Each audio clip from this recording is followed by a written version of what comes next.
যদি বিজেপির B team হো কংগ্রেসের 1A+ টিম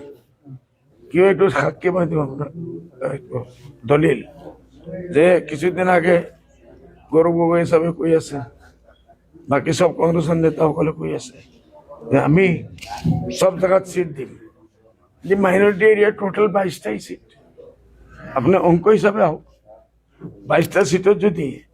কংগ্রেসেও পুরা দেয় আমিও পুরা দিম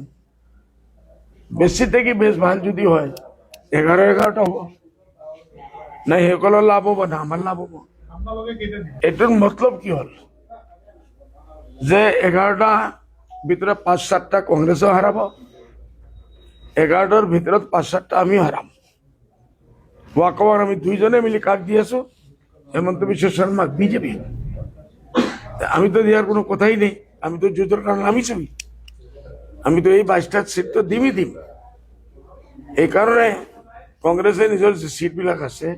বিজেপির কারণে এড়ি আছে যা ভাই আপ আগে বঢ়ো কিউকি সকলের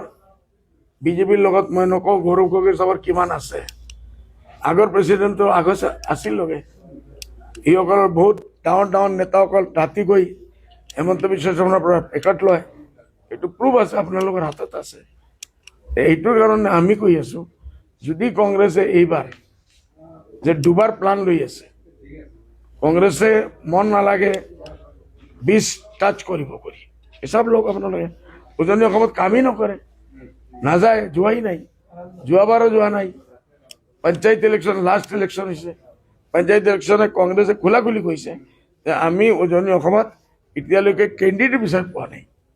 সেই টাইমত যে পোৱা নাই আজি নতুন জন্ম হ'ব নেকি জন্ম হলে 20-22 বছৰ লাগিব 25 বছৰ লাগিব এইটোৰ কাৰণে খোলাখুলি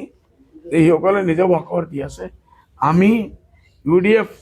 কোনোদিন বিজেপির এজেন্ট নাছিল আর যদি আমি বিজেপির এজেন্ট 1 হও এই সকল 1+।